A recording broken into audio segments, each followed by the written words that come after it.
नमस्कार दर्शकवृन्द, आज मध्याह्नसम्मका देश विदेशका प्रमुख खबरहरू समेटेको नेपाल टाइम्सको टप 15 बुलेटिनमा स्वागत छ। म जिना कार्की। सुरु गरौँ अहिलेसम्मका प्रमुख खबरहरू। नेपालको 3 दिने औपचारिक भ्रमणमा रहेका चीनका स्टेट काउन्सिलर एवं विदेश मन्त्री वाङ यीले आज दिउँसो 3:30 बाट औपचारिक भेटवार्ता सुरु गर्दै पहिला समकक्षी डाक्टर नारायण खड्कासँग एक्लै र त्यसपछि प्रतिनिधि मण्डल स्तरमा भेट हुने, साँझ प्रधानमन्त्री देउवासँग शिष्टाचार भेट गर्ने, आइतबार राष्ट्रपति भण्डारी, त्यसपछि एमाले अध्यक्ष ओली र माओवादी अध्यक्ष प्रचण्डसँग भेट्ने तालिका। चीनिया विदेश मन्त्रीको भ्रमणका क्रममा नेपालले नाकाहरूको सहज सञ्चालन र रणनीतिक परियोजना बेल्ट एन्ड रोड इनिसिएटिभमा प्रष्टता खोज्नुपर्ने कूटनीतिज्ञहरूको सुझाव।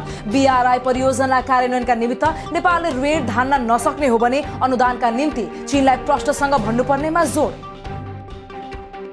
चीनिया परराष्ट्र मन्त्री वाङ यीको भ्रमणका क्रममा काठमाडौँ केरुङ रेल मार्गको विस्तृत सम्भाव्यता अध्ययनका लागि सम्झौता गर्ने गृह कार्य। परराष्ट्र मन्त्री नारायण खड्का र चीनिया समकक्षी वाङ बीच हुने द्विपक्षीय समझदारीका दौरान हुने उक्त सम्झौतालाई दियो technical scheme of class Himalayan रेलवेको नाम।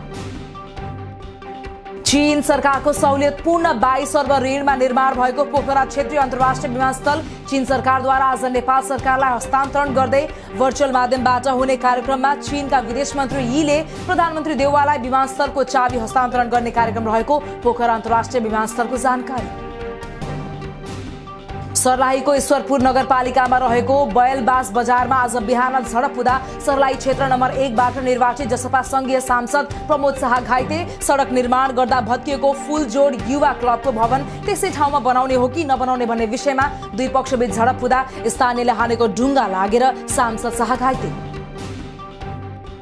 सत्तारूढ नेपाली कांग्रेसको केन्द्रीय कार्यसमितिमा नेताहरू चुनावी गठबन्धनको पक्ष र विपक्षमा विभाजित। शुक्रबारदेखि सुरु भएको बैठकमा संस्थापन खेमामा गठबन्धनकै पक्षमा, इतर समूह एक्लै चुनाव लड्नुपर्ने अडानमा। स्थानीयलाई नै विकासको काममा जिम्मेवारी दिन आवश्यक रहेको प्रधानमन्त्री शेरबहादुर देउवाको भनाई। विकास निर्माणको काम स्थानीय सरकारलाई दिएकोले अधिकांश काम राम्रो, छिटो तथा गुणस्तरीय ढङ्गबाट सम्पन्न भएको उल्लेख। जेठबाट स्मार्ट सवारी लाइसेन्सको नियमित र सहज वितरण सुरु गरिने यातायात व्यवस्था विभागको जानकारी। जेठदेखि नयाँ सवारीको लाइसेन्सको आवेदन फारम भरेको 15 दिनभित्रै परीक्षा दिन पाइने।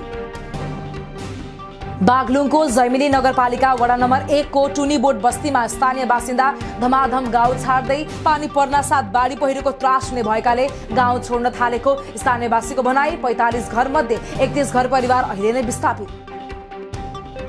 स्थानीय निर्वाचनका लागि सुरक्षामा खटिने म्यादी प्रहरीको दरखास्त फारम लिने समय सकियो। मागेको संख्या भन्दा झण्डै तेब्बरले भरे म्यादी प्रहरीमा फारम। 1 लाख दरबन्दीका लागि 2,80,495 जनाले फारम भरेको प्रहरी प्रधान कार्यालयको जानकारी।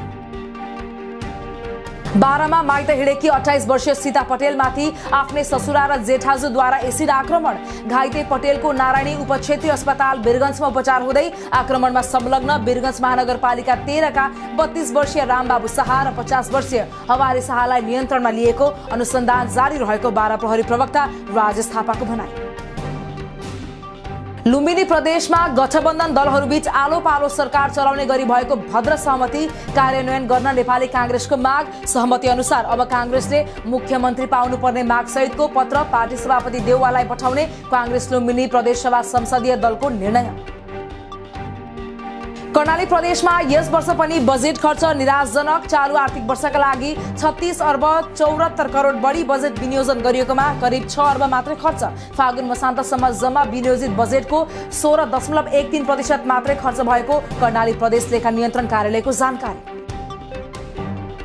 विकास र समृद्धिको लहरले देशलाई 5 वर्षमा कायापलट गर्ने राष्ट्रिय प्रजातन्त्र पार्टी राप्रपाका अध्यक्ष राजेन्द्र लिङदेनको दावी। एमाले कांग्रेस र माओवादीले दशकौंदेखि देश विकास गर्न नसकेको तर राप्रपालाई 5 वर्ष काफी हुने तर्क।